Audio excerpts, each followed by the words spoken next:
एकनाथ महाराजांचे चरित्र भाग 61. अधिष्ठान जेथे प्रतिष्ठान देखा तिथे जन्मला तो गुणातीत एका जयाचे निनामे चुके जन्मव्यथा. नमस्कार माझा सद्गुरु एकनाथा. अवधूत चिंतन श्री गुरुदेव दत्त दत्तात्रय जनार्दन श्री एकनाथ महाराज की जय. फाल्गुन म्हणजे शिशिर ऋतू म्हणजे पानझडीचा ऋतू. आता हळूहळू नवचैतन्याची चाहूल लागेल. वृक्षसंपत्ती नवपल्लवांनी बहरून येईल. पृथ्वीचे भाट आपल्याला मधुर कुंजनानं सारा आसमंत संगीतमय करतील. मोगरा उमलला की सुगंधी वसंत वारे वाहू लागतील आणि डोलणारी हिरवीगार आम्रफळं पक्व होऊन झाडावर झोके घेऊ लागतील. अशा ह्या रम्य ऋतूच्या आगमनासाठी थोडं थांबायला हवं, तिष्ठायला हवं. हा वाट पाहण्याचा काल मोठा विचित्र मनस्थिती निर्माण करतो. मनी हुरहुर दाटून येते, चैन पडेनासं होतं. मनी हुरहुर दाटलेले नाथ महाराज म्हणाले, गुरुराया, माझ्या जीवनात केव्हा रे वसंत बहार येईल? ज्ञानेश्वरी लेखनाचं मला कोण रे मार्गदर्शन करेल? नाथ महाराजांनी उद्धवाला हाक मारली आणि रांजणातलं फुलपात्रभर पाणी आणायला सांगितलं. ते रांजण तीर्थ प्याल्यावर त्यांना खूप बरं वाटलं. हुरहुर किंचित शमली. श्रीखंड्याच्या आठवणीनं मन प्रफुल्लित झालं. त्याच्यामुळंच साध्या पाण्याला तीर्थाचं पावित्र्य आलं. केवढं ते त्याचं सामर्थ्य. मग त्यांनी मुक्तेश्वराला हाक मारली आणि त्याच्याकडून काही स्तोत्र म्हणून घेतली. त्याची शुद्ध वाणी, खणखणीत आवाज आणि स्तोत्रातली गेयता सारंच काही उत्तम असल्यानं एकनाथ महाराजांच्या हुरहुरत्या मनाला या श्रवणाचा खूप लाभ झाला. मुक्तेश्वराच्या स्वरात काही आगळा वेगळा भाव स्पर्श आहे ह्याची त्यांना जाणीव झाली. ते म्हणाले, मुक्तेश्वरा, हल्ली अध्ययन काय चाललंय आणि काय वाचतोयस? गिरजाबाई तिथे येत म्हणाल्या, ऐकलं का? आपल्या नातवानं हरिश्चंद्राचं आख्यान आणि गजेंद्र मोक्ष ओवीबद्ध लिहून काढलं आहे हो. एकनाथ महाराज आनंदानं म्हणाले, पाहू पाहू. अरे, तू अद्याप हे कसं सांगितलं नाहीस? मुक्तेश्वर आदबीनं उठला आणि लिहिलेल्या कागदांचा गठ्ठा समोर आणून ठेवला. एकनाथ महाराज एकाग्र होऊन ते वाचू लागले. मुक्तेश्वराची भाषा अलंकारिक होती. त्यात प्रज्ञेचा विलास दिसत होता. कथेतलं सौंदर्य आणि ओघ फारच छान साधला होता. एकनाथ महाराजांना वाटलं, बाळाचे पाय पाळण्यात दिसू लागले आहेत. हे खोटं नाही. हा नक्की मोठा कवी होणार. नुसता कवी नाही तर कवीश्वर होणार, आणि तो सुद्धा ईश्वरनिष्ठ श्रद्धाळू कवीश्वर. एकनाथ महाराजांचा प्रेमाचा गहिवर दाटून आला. त्यांच्या मुखातून शब्द उमटेनात, पण त्यांची नजर मात्र सारा अंतःकरणाला भाव सांगून गेली. मुक्तेश्वर अत्यंत लीनतेनं म्हणाला, आजोबा, मी सध्या महाभारत वाचतो आहे आणि विश्वामित्र भोजन प्रसंग ओवीबद्ध करतो आहे. शिवाय नित्याच्या अध्ययनात खंड नाही आणि वाचनाच्या नादात त्याकडं दुर्लक्षही करत नाही. फक्त आपला आशीर्वाद असावा. त्याची पाठ थोपटत नाथ महाराज म्हणाले, मुक्तेश्वरा, माझ्या लीलेच्या पोटी तू जन्माला आलास आणि तिचे पांग फेडलेस रे बाबा. आयुष्यात आपल्या माता पित्यांना विसरू नकोस. कितीही वैभव प्राप्त झालं, मानमान्यता मिळाली, उदो झाला तरी लीला विश्वंभराला विसरू नकोस हो. मुक्तेश्वर चटकन म्हणाला, आजोबा, आपण रचलेल्या काव्याच्या शेवटी आपण एका जनार्दनी म्हणतात आणि गुरु ऋण स्मरता. त्याप्रमाणे मी सुद्धा मातृपितृऋण स्मरण म्हणून मी रचलेल्या रचनेशेवटी लीला विश्वंभर असं माझ्या नावाचा उल्लेख करू का? अगदी गहिवरून आलेल्या नाथ महाराजांना त्याच्याकडे कौतुकानं पाहताना त्यांचे डोळे स्नेहभरानं डबडबले. गिरजाबाई म्हणाल्या, वा वा, छान. आजोबांपेक्षा नातू सवाई म्हणायला हरकत नाही. आपल्या नातवाचं कवित्व, बुद्धिवैभव पाहून नाथ महाराज आनंदित झालेच होते. पण त्या बुद्धीला नम्रतेची जोड आहे. कृतज्ञतेची झालर आहे म्हणून ते विशेष आनंदात होते. असेच दिवस आनंदात चाललेले होते आणि आज काकड आरतीच्या वेळी एकनाथ महाराजांचं मन चलबिचल झालेलं दिसत होतं. देवाचे सारे उपचार करताना ते अस्थिर दिसत होते. उद्धवानं स्मरण दिलं, महाराज देवाला लोणी साखर द्यायची राहिली. एकनाथांनी सावरल्यासारखं करून विजयी पांडुरंगाच्या मुखाला लोण्याचा गोळा लावला, काकडा लावून मग आरती झाली.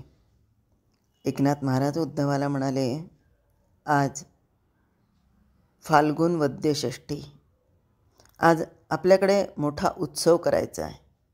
उत्सव कशासाठी? आज काय विशेष आहे? उद्धवाने विचारलं. त्यावर नाथ महाराज म्हणतात, आज आमच्या सद्गुरूंचा जन्मदिन आहे, पण दरवर्षी आपण उत्सव साजरा करत नाही. नाथ महाराज डावा हात मस्तकावरून फिरवत सावकाशपणे म्हणाले, उद्धवा, आजच्या तिथीला एक विशेष घटना घडली आहे. तू हवं तर हा योगायोग म्हण. महाराज, कोणती घटना आणि त्यासाठी उत्सव? नाथ महाराज डोळे मिटून शांतपणे आणि संथ स्वरात म्हणाले, आज माझे सद्गुरू निजधामाला गेले, ते चिरसमाधीस्थ झाले आहेत. उद्धव गडबडला आणि म्हणाला, आपणास हे कसं कळालं? देवगिरीहून काही निरोप समाचार आला का? निरोप येण्याची गरज नाही. मला ठाईच बसून त्याचं ज्ञान झालं.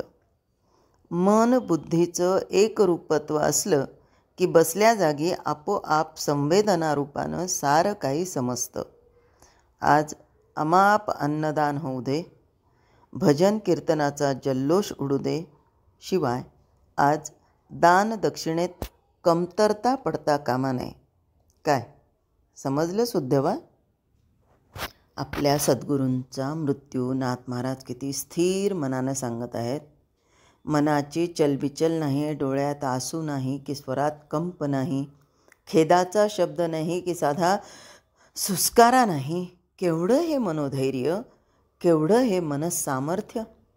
जीवाच्या पाठीमागे लागलेले जन्म आणि मरण याचा पूर्ण उलगडा एकनाथ महाराजांना केव्हाच झाला होता.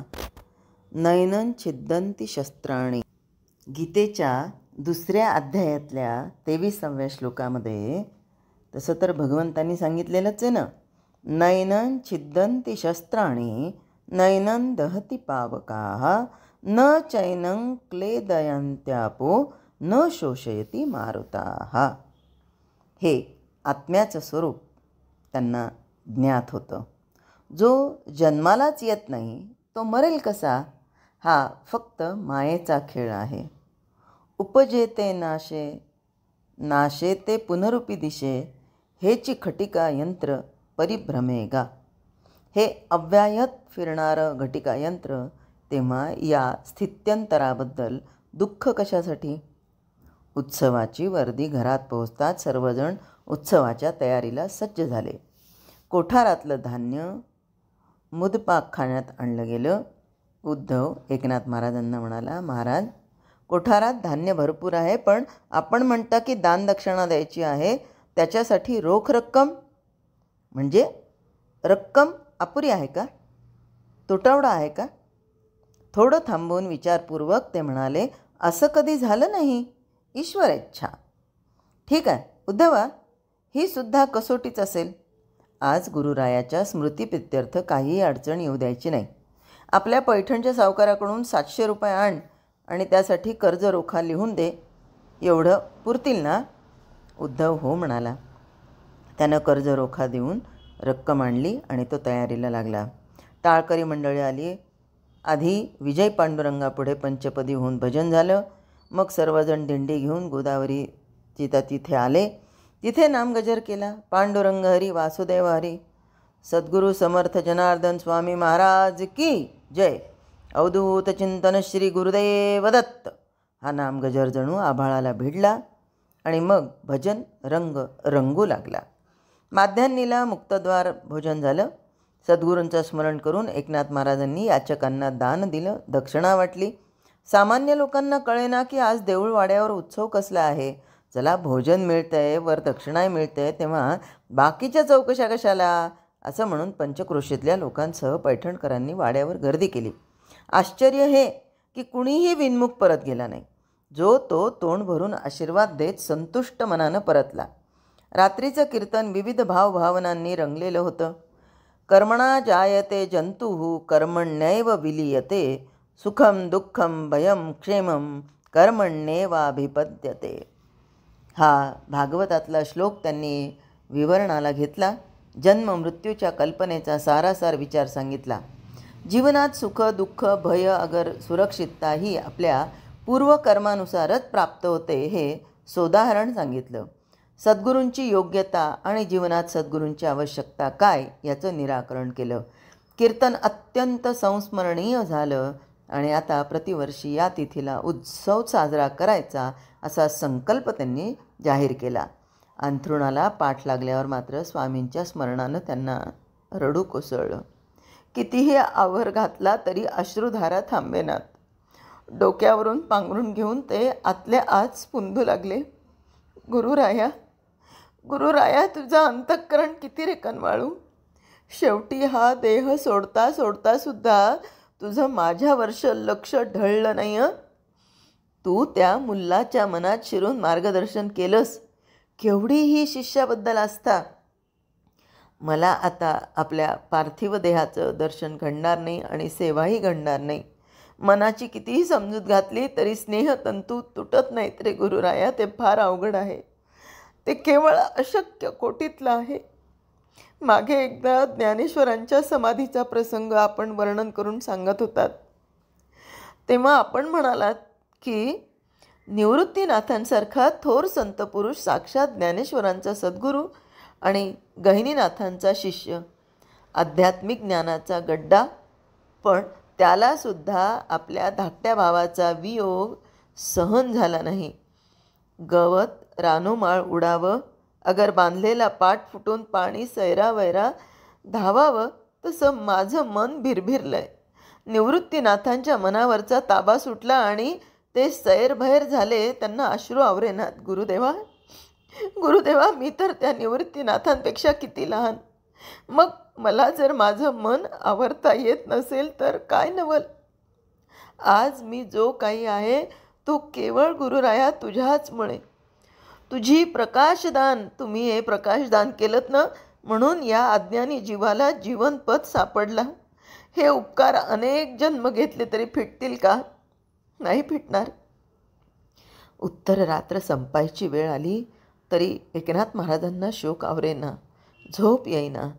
मध्येच गिरजाबाई जाग्या झाल्या. त्यांच्या लक्षात आलं की इकडे अजून झोप आलेली नाही आहे. सारखी चुळबुळ चालली आहे. कूस बदलणं चाललं आहे. त्यांनी उठून समयीची वात सारखी केली.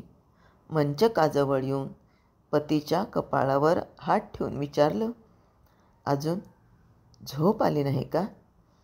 नाथ महाराजांनी डोळे उघडले.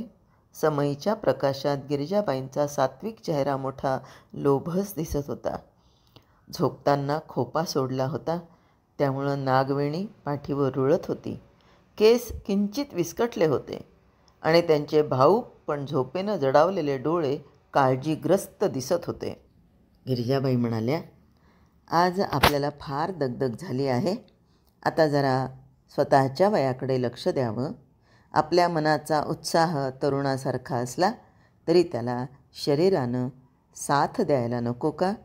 मी तळपायांना तूप चोळून देते, म्हणजे शांत झोप येईल. रामकृष्ण हरी.